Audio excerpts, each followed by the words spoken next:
What is up, guys? Wrestling Premier is here.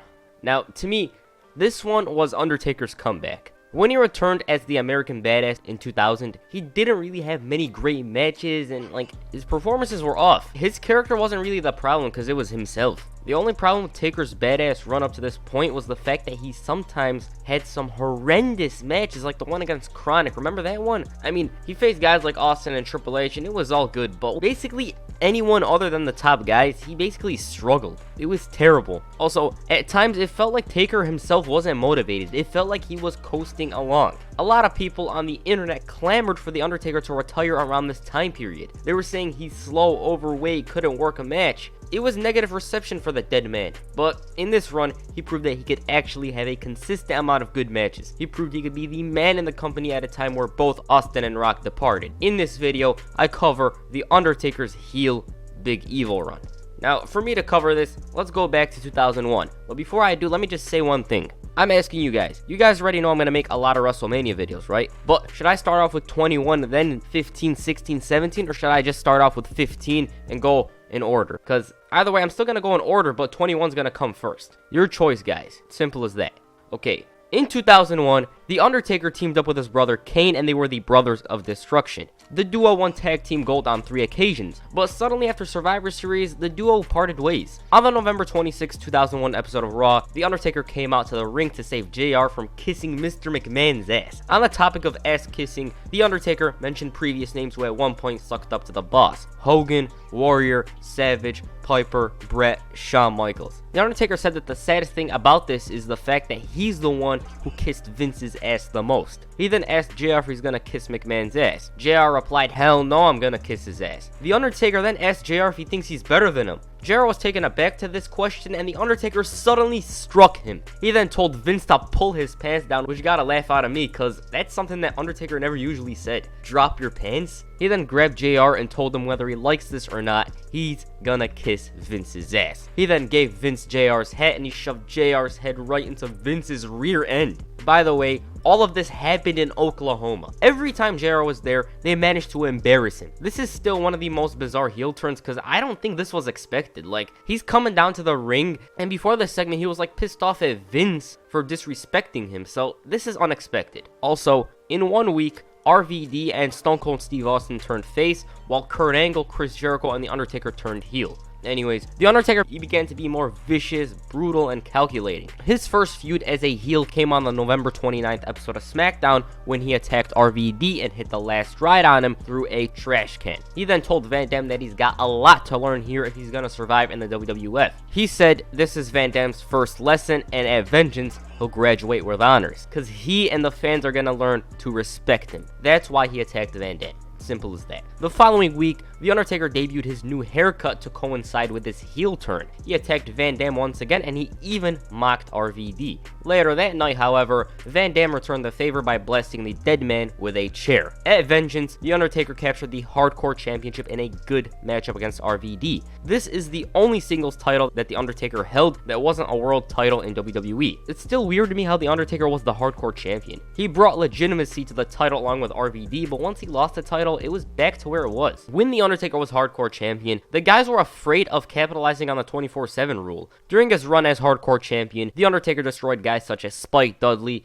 Big Show, and Team Extreme. As a matter of fact, he even hit the last ride on Jeff off the stage, and then he pushed Lita off the stage too. Matt Hardy wasn't there, so he decided to face The Undertaker on that week's SmackDown. Matt tried to neutralize The Undertaker, but to no avail. Right after the matchup, The Undertaker slammed Matt's throat onto a chair. And right after that, as Matt was being loaded up onto an ambulance, The Undertaker asked Matt if the was really worth it. I guess Lita wasn't worth it in the end for Matt. Following this, The Undertaker declared his intentions for the Royal Rumble. Now, about the build up to that matchup, it was off the charts. You had Angle, Triple H, Stone Cold, Undertaker. They're all vowing that they're gonna win the Rumble. You had Mr. Perfect returning, and who could forget the promo with Kid Rock and Stone Cold randomly saying what in it? The Undertaker at the Rumble was confronted by Team Extreme, who returned. The Undertaker eliminated them, but they continued to attack him despite being eliminated. Once The Undertaker cleared the ring, he shouted at Jeff something when Maven swooped in and kicked The Undertaker right out of the Royal Rumble. This is the most shocking elimination ever. This tough enough rookie eliminated one of the favorites to win the match. match. The Undertaker stood there like, you've done it now, you've gone and made a big mistake. And even Maven realized this. He was better off not eliminating him. The Undertaker re-entered the ring and he kicked Maven's ass all over the arena. The dead man blasted Maven with one of the most brutal chair shots. Seriously, the Undertaker swung for the fences with chair shots. Remember Mr. Kennedy? He was absolutely relentless. He even threw Maven through a popcorn machine's glass. So yeah, he was frustrated. On that week's SmackDown, The Rock mentioned The Undertaker's elimination by Maven. I don't even think he made fun of him. I mean, he just mentioned it, that's all. Later that night, The Undertaker came out and he chokeslammed The Rock, which cost Rock a #1 contender spot. Taker explained why he attacked Rock on SmackDown. He didn't think it was Rock's business to say who eliminated him at the Rumble. Taker saw this as The Rock being disrespectful. This led to a matchup between the two at No Way Out. In the weeks leading up to the match, The Undertaker faced Maven in a hardcore title match. That match ended with Maven victorious after The Rock interfered and cost The Undertaker the title. Later that night, however, The Undertaker tombstoned The Rock on top of a limousine. Now, as I was making the script, I just realized I don't even remember who won this matchup at No Way Out. The Rock won this one after Ric Flair blasted the dead man with a steel pipe. The reason why Ric Flair did this is because The Undertaker disrespected him a week earlier. And also, Vince McMahon interfered and he tried to cost Rock the matchup, so yeah. The following night, an infuriated Undertaker stormed into Ric Flair's office. He mentioned how Flair blasted him with a pipe, and then he challenged the Nature Boy to a matchup at WrestleMania. Flair said that he's not going to wrestle him, he's going to focus on being an owner, because this was a time period where Flair shared the company with Vince McMahon, remember that? Taker replied saying that he's got to find a way to change the Nature Boy's mind. The following week, The Undertaker came out and he attacked Arn Anderson. He pummeled him and Arn was busted open. On that week's SmackDown, Rick confronted Undertaker about the attack on Monday. The Undertaker said that he did this because he wants a match against Flair. Flair decided to turn off his TV and he took away the VHS tape. Flair said that he'll give the dead man an answer later that night. He then threw the tape against the wall as Undertaker began to laugh. Later that night, Rick did give his answer, but before he did, he blasted The Undertaker with a steel pipe several times. Flair then grabbed a microphone and he declined the match. Like, you're gonna do all of that and you're not gonna accept? In Flair's mind, this was him defending his best friend. On the March 4th, 2002 episode of Raw, The Undertaker once again came out. JR announced that Flair wasn't in the arena due to a family emergency. The American Badass said that he tried to make Flair accept the match. He had beat up Arn Anderson to get him to accept, but Flair refused. Taker then said that he had to push the envelope even further to get Flair to accept the match. He then said that he paid a visit to Flair's oldest son. You know, David Flair, the one with that horrendous Titantron. That is one of the worst Titantrons you'll ever see. Then footage played of The Undertaker attacking David Flair. He busted him open and he told Rick that he wasn't going to take no for an answer. He blamed Ric Flair for this, and The Undertaker even threatened to go after David's younger sister. I mean, I think you guys know who David's younger sister is. Ric Flair accepted after basically being forced to, like, he didn't want to do this. The Undertaker goaded him into it, it's obvious. The Undertaker came out and he said that he's not sure if he wants to face Flair at WrestleMania. Instead, he's willing to let bygones be bygones and forgive Flair for what he's done to The Undertaker. Man, Taker at this point had some funny moments nearly every week. It was just something small and it was funny.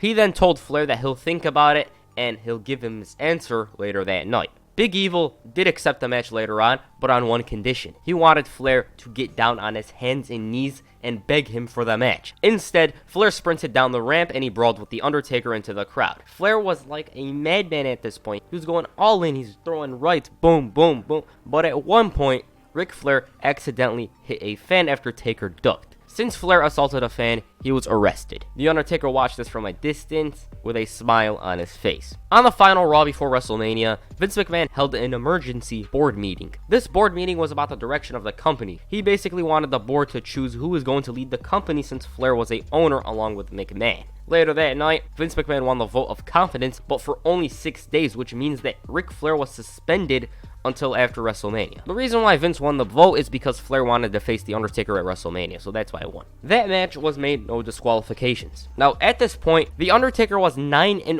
at WrestleMania. Not many realized he was undefeated until like WrestleMania 17, so yeah. About the match, it was really entertaining. It was a brawl and it felt great to see Ric Flair at WrestleMania once again. Most memorable moment had to be when Arn Anderson hit the spine buster on The Undertaker. And I didn't go into detail about the match because I haven't watched it in a while, but if you want me to go into detail with it, then you'll have to wait for the WrestleMania 18 video, which will come soon. Anyways, The Undertaker won this one to go 10-0 at WrestleMania. Following WrestleMania, The Undertaker was poised to become the undisputed champion. But before he focused on getting a title shot, he got drafted to Raw by Ric Flair. As you all know, The Undertaker was pissed off at this. After being drafted to Raw, The Undertaker demanded a title shot. He got one, but the only problem was he had to beat Stone Cold to get it. Ric Flair booked a #1 contenders match between Big Evil and the Texas Rattlesnake for Backlash. Oh, and Ric Flair himself was the special guest referee of this matchup. The Undertaker ended up winning this one despite Austin's foot being on the rope. Ric Flair didn't notice this until after the match and backstage.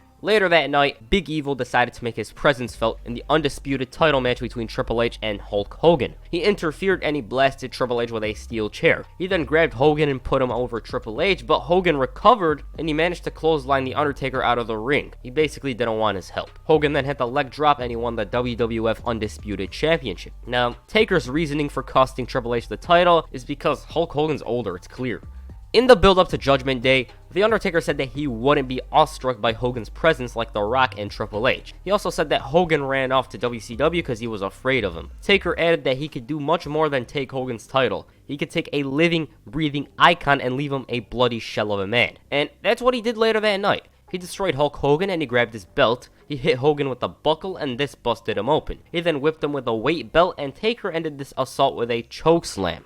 On the first episode of WWE Raw, Hulk Hogan came out to The Undertaker's entrance and his motorcycle. Hogan called out The Undertaker and he did come out. Now, Big Evil was fuming. As a matter of fact, he was at a loss of words for a moment. He threatened Hogan, but he was interrupted by Hogan, who just said blah, blah, blah, blah, blah. Hogan then asked The Undertaker if he's going to do something about this or he's going to stand up there like the that he is. A few minutes later, Hogan ran over Undertaker's motorcycle with an 18-wheeler. Once Big Evil noticed this, he decided to return the favor next week by taking Hogan on a ride. He tied him to the back of his bike and he rode across the arena. I mean, Hogan ran over his motorcycle. What did Hogan expect him to do? At Judgment Day, The Undertaker, with the help of a steel chair, won the Undisputed Championship. This was a long time coming. He had the most momentum out of anyone in the company at that point.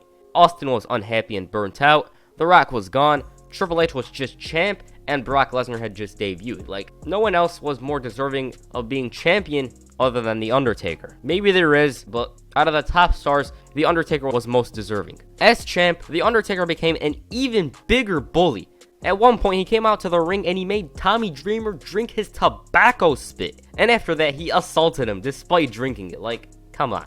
He did, however, give Randy Orton a title shot, but after the match, he tried to destroy his neck. Triple H did come out and he saved Orton from this attack. The following week, Triple H won the right to face The Undertaker at King of the Ring. Despite already having a title match against Triple H, The Undertaker had an issue with the Hardys again. This time, though, it was because Jeff Hardy kicked Undertaker into Tommy Dreamer's vomit. The following week, the Hardys kicked The Undertaker's ass with a ladder. Jeff Hardy even hit a leg drop from the top of the ladder. And that's not even it. The Undertaker even had an issue with Kurt Angle after Angle blasted him with a chair. Big Evil even threatened to take Angle's wig and shove it down his throat, which got a laugh out of me once again. Occasionally, he has some funny moments. I said it earlier and I'll say it again.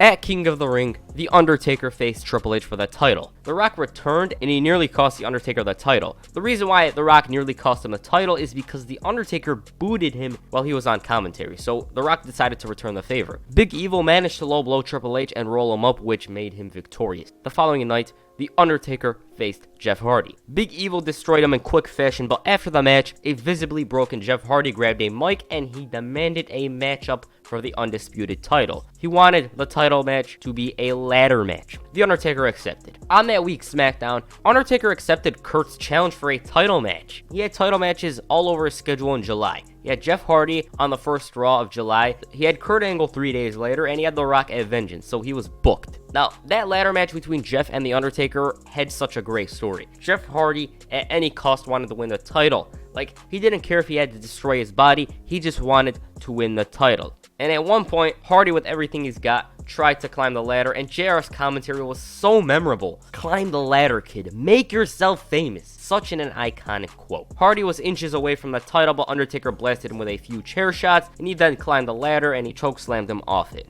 Undertaker then grabbed the title to win the ladder match. Right after the match, though, The Undertaker decided to continue his assault on Hardy. He hit the last ride on him. As Taker left on his bike, Hardy grabbed a mic again and he said that he's still standing. The Undertaker walked down the ramp and into the ring again. Once The Undertaker grabbed Hardy, he didn't find Jeff Hardy, he found a defenseless man. He decided to raise Jeff's arm instead. there it was. The story has come full circle. The Undertaker initially demanded respect, and now he's giving respect to someone else. Such a memorable moment. On the July 4th episode of SmackDown, The Undertaker defended the WWE Undisputed Championship against Kurt Angle. That match ended in a draw after Undertaker covered Angle, while Angle himself locked Undertaker in a submission hold. Kurt didn't kick out, and The Undertaker tapped out. Since there wasn't a winner, Kurt Angle was added to the Rock and Undertaker match at Vengeance, making it a triple threat match. That match is an all-time great in terms of triple threat matches. All three of them were on their A game, and that brought us an entertaining encounter. They stole each other's finishing moves, and The Rock ended up winning this one by hitting the Rock bottom on Kurt Angle and covering him for the victory. The Undertaker nearly broke the pinfall, but it was too late. After Vengeance, The Undertaker officially turned into a fan favorite once again by feuding with the Un-Americans. And that's it for Undertaker's Big Evil run, the heel version. In my opinion, this run helped Undertaker. He was struggling for a few years with the American Badass thing, and he wasn't doing too well with it. He had to turn heel, and it worked out. It brought us some entertaining segments. His promos were awesome, and it felt like it was real, like the Undertaker himself. He was being himself, and it was awesome. I loved how he was demanding respect and assaulting everyone that got in his way. It was such a great run. And that's it for this video. Make sure you hit a tombstone pile driver on the like button, and perhaps the last ride on the subscribe button. Peace, I'm out.